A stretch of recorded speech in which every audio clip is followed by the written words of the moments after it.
کیونکہ جو ہم دیکھ رہے ہیں کہ اکانومی کی حالت ہو رہی ہے، کراچی پورٹ پہ آپ دیکھیں کیا صورتحال چل رہی ہے، آپ یہ دیکھیں لوگ خودکشیاں کر رہے ہیں، لوگ جو ہیں ان کی حالت ختم ہو چکی ہوئی ہے، بینکوں کی صورتحال آپ دیکھ لیں، ڈالر کی آپ دیکھیں کہ کیا صورتحال چل رہی ہے، لیکن اس گورنمنٹ کو اس کے بارے میں کوئی فکر نہیں۔ ان کا صرف ون پوائنٹ ایجنڈا ہے کہ اپنے کیسز معاف کرواؤ، اپنے پیسے لوٹو، اور پھر یہاں سے جب جاؤ تو کم از کم پاکستان کی طرف پھر کبھی بھی نہ ہو، تاکہ پاکستان کی جو حالت ہے وہ اتنی بری کر دیں کہ وہ پتہ نہیں انٹرنیشنل پاورز کے حوالے کر دیں گے یا کس کے حوالے کریں گے، لیکن یہ کم از کم واپس نہیں آئیں گے۔ تو لیکن اب یہ جو صورتحال بن رہی ہے، اس میں مجھے لگتا ہے کہ کچھ چیزیں جو ہیں وہ طے ہو گئی ہیں۔ ایک تو یہ طے ہو جانا چاہیے کہ باجوہ جو ہیں وہ ابھی تک وہاں پہ موجود ہے، ہی از اسٹل اراؤنڈ، کوئی چینج نہیں آئی ہے، اور نئے چیف کے آنے کے بعد بھی اب ہم یہ کہہ سکتے ہیں 2 مہینے تقریباً گزرنے کے بعد کہ کوئی چینج نہ ابھی تک آئی ہے اور نہ ہی نظر آ رہی ہے۔ اس کی وجہ میں کیوں ایسا کہہ رہا ہوں، اس کی وجہ یہ ہے کہ آپ نے یہ دیکھ لیا ہوگا کہ جس طریقے سے خانہ کعبہ میں یعنی ان کے پورے گھر کے وفد کے ساتھ بقول لوگوں کے یہ والا جو کیئر ٹیکر چیف منسٹر ہے محسن نقوی، یہ بھی وہاں پہ موجود تھا۔ اب مجھے بتائیں کہ یہ ایک بہت ہی اسپیشل اوکیزن ہوتا ہے، یعنی خانہ کعبہ کے اندر جانا یہ کوئی چھوٹی سعادت ہے؟ یہ جس کو نصیب ہو اور وہ اس میں چند لوگوں کو ساتھ لے کے جا سکتا ہو، اور ان چند میں وہ محسن نقوی کو لے کے جا رہا ہو، اور اس کی شاید میرا خیال ہے کہ اہلیہ بھی ہوں گی، تو جب وہ ان کو لے کے جا رہا ہے تو وہ کیا شو کرتا ہے؟ وہ یہ شو کرتا ہے کہ دے آر ویری تھک ود ایچ ادر، وہ بہت بڈیز ہیں ایک دوسرے کے، بہت ہی قریبی رشتہ ہے ان کا ایک دوسرے کے ساتھ۔ تو اس سے پھر کیا ظاہر ہوتا ہے کہ یہ جو معاملات تھے وہ آج کے نہیں چل رہے، یہ پہلے کے چل رہے ہیں، اور وہ چونکہ بقول زرداری صاحب کے ان کا بچہ ہے اور پتہ نہیں بغل بچہ ہے، تو اب وہ کس ذریعے سے وہاں پہ پہنچا ہے اور کیا اس کا ٹارگٹ تھا، کیا اس کی پلاننگ تھی، کیا حکمت عملی تھی، یہ اب آپ خود اندازہ لگا سکتے ہیں کہ جو شخص خانہ کعبہ میں موجودہ چیف کے ساتھ پھر رہا تھا، آپ اندازہ لگا لیں کہ وہ کیا سے کیا نہیں کر سکتا ہوگا اب، اور اس کے کیا ٹارگٹس ہوں گے اور اس کو کیا ٹارگٹس دیے گئے ہوں گے۔ اور یہ جو آتے ہی انہوں نے یہ کہنا شروع کر دیا کہ میں پروٹوکول نہیں لوں گا اور دوپہر کا کھانا نہیں چلے گا، صرف چائے اور پانی وغیرہ چلے گا، بسکٹ وغیرہ چلیں گے۔ تو اس طرح کی گیمکری جو میں نے کل بھی کہا تھا کہ نہ کریں، کیونکہ ہمیں اس طرح کی گیمکری نہیں چاہیے، ہمیں وہ چاہیے جو کہ آئین کہتا ہے کہ ہمارا جو آئین کے مطابق جو مینڈیٹ ہے آپ کا، الیکشن کروائیں، اور 3 مہینے کے اندر اندر الیکشن کروا کے آپ واپس جائیں اپنے جہاں سے بھی آپ آئے ہوئے ہیں، یہ ہے آپ کا مینڈیٹ، لیکن آپ یہ نہیں کریں گے۔ سیکنڈلی میں سمجھتا ہوں کہ ایک چیز جو ہے وہ اب ایک اور طے ہو گئی، جو کہ عمران خان صاحب نے اس دن کہا تھا کہ کاٹا واقعی لگا دیا گیا ہے۔ اب وہ جو کاٹا ہے، یہ چونکہ کاٹا لگانے والے اکثر لگاتے رہتے ہیں اور یہ نہیں سوچتے کہ ملک کا کیا بنے گا، نہ انہوں نے آج تک سوچا ہے نہ وہ سوچیں گے، کیونکہ ان کی سٹیکس بہت ہائی ہیں، ان کی سٹیکس ہیں پرسنل سٹیکس،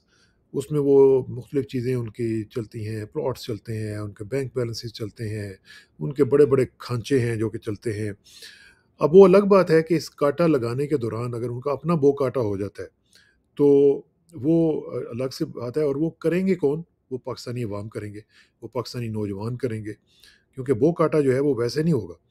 اور اب یہ جو صورتحال بنا رہے ہیں، اس کے بعد مجھے لگتا ہے کہ یہ بو کاٹا بھی پاسبل ہے، اگر پاکستانی عوام کھڑی ہو جائے اور پاکستانی عوام یہ کہہ دے کہ یہ ہمارا حق ہے، ہم نے نہیں جانے دینا۔ اچھا، ایک اور چیز جو ہے جو طے ہو گئی وہ یہ ہے کہ یہ جو کیئر ٹیکر سیٹ اپ آیا ہے یا مزید آئے گا، وہ ان کا جو مینڈیٹ ہے وہ الیکشن کرانا نہیں ہے۔ وہ کیئر ٹیکرز جو ہیں جو آپ کو نظر آ رہے ہیں، یہ الیکشن کرانے نہیں آئے، ان کا ون پوائنٹ ایجنڈا ہے کہ عمران کو کیسے فکس کیا جائے۔ وہ جتنی جلدی ہو سکے گا وہ کوشش کریں گے کہ اس کو فکس کیا جائے، کسی بھی طریقے سے اس کو رستے سے ہٹایا جائے، اس کی جو پاپولیرٹی ہے وہ کم کی جائے، اس کے مقابلے میں مختلف لوگوں کو کھڑا کیا جائے، مختلف جو پولیٹیکل انجینئرنگ ہے وہ کر کے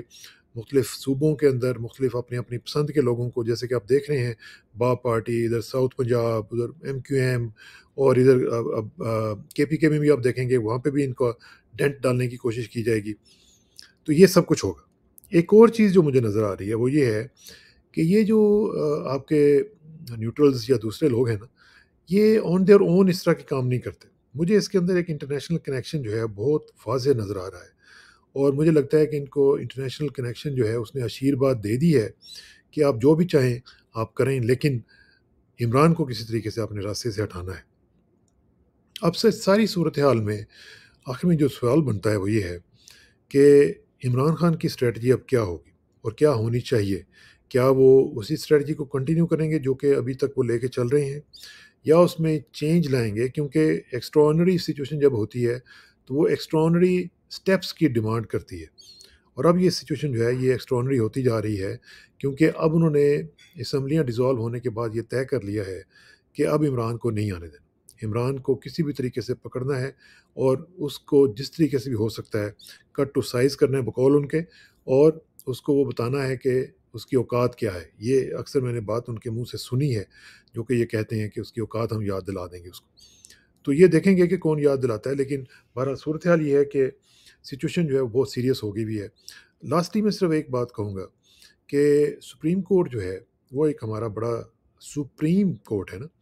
وہ اگر الگ بات ہے کہ پاکستان کی دنیا میں جگ ہنسائی ہو